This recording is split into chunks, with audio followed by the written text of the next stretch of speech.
So I've been using the Nokia 5.4 as my main smartphone for the past week, and this is my full review. So let's start with the hardware. I really love the design of this phone, but it's not perfect. Yeah, the phone feels very solid in the hand, and compared to most of its competitors, it's definitely a cut above. But for example, when you press on the plastic back, you definitely notice slight flexing, and this wasn't an issue on its predecessor. The plastic frame feels quite solid, but it doesn't feel as solid as the Nokia 5.3. Other than that, I like the ergonomics and I like holding this phone, and I think the slightly smaller screen size also makes it more manageable to use with one hand. My biggest complaint definitely has to be how much fingerprints this thing can accumulate over usage. So this is one of those phones with a glossy back, and I guess that's the tax you pay for such a good looking device. So this phone has an HD display, and I really like the panel that they went with here. The colors are quite sharp, there is nice contrast, and the outdoor visibility is also quite decent. I also really like the fingerprint scanner on the back of this phone because it's a bit quicker than before and it's a lot more reliable. When it comes to performance of this phone, I'm really happy with how well the Snapdragon 662 handles day-to-day tasks. The phone feels snappy most of the time, and yeah, sometimes you will notice slowdowns when you're doing heavy tasks or in specific situations.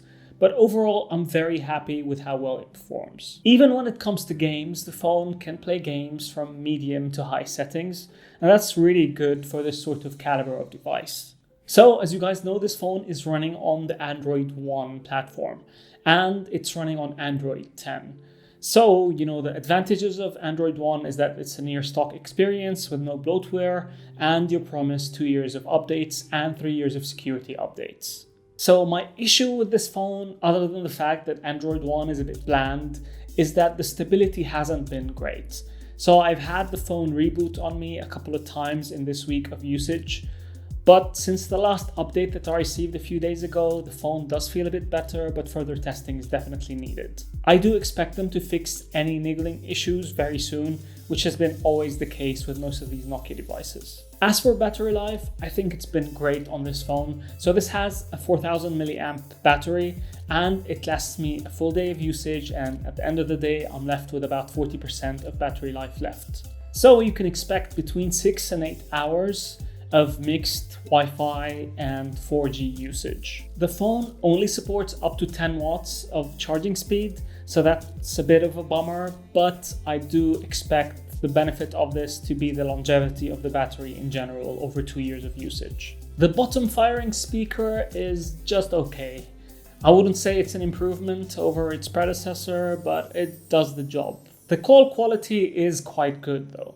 There is good noise cancellation, and the party I was speaking to said that I sounded loud and clear. I've teased you enough, so let's talk about the camera. The good news is the 48 megapixel main camera is very competent for this class. So the daylight images have all turned out to be really good with nice sharpness, colors, and contrast. It also manages to fix one of my biggest gripes with the 5.3, which is the focus issues.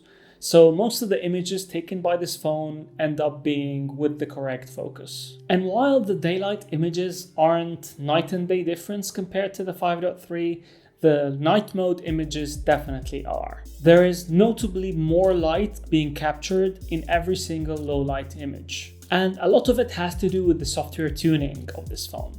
So this feels like a newer generation of imaging algorithms compared to the 5.3. Overall, even the low light images definitely look decent enough. They're not world beating, don't expect miracles, but they're very good for this class. As for video quality, it's almost perfect. The phone maxes out at 1080p 60 frames per second.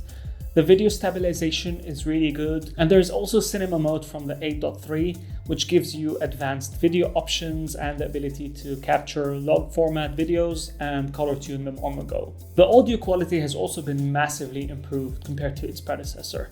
So this phone has also audio, so it captures video and audio recording with multiple microphones, and it definitely shows. The only issue that would prevent me from giving this very high grades is that the autofocus in video is a bit too jumpy for my liking. This sadly can make or break a video.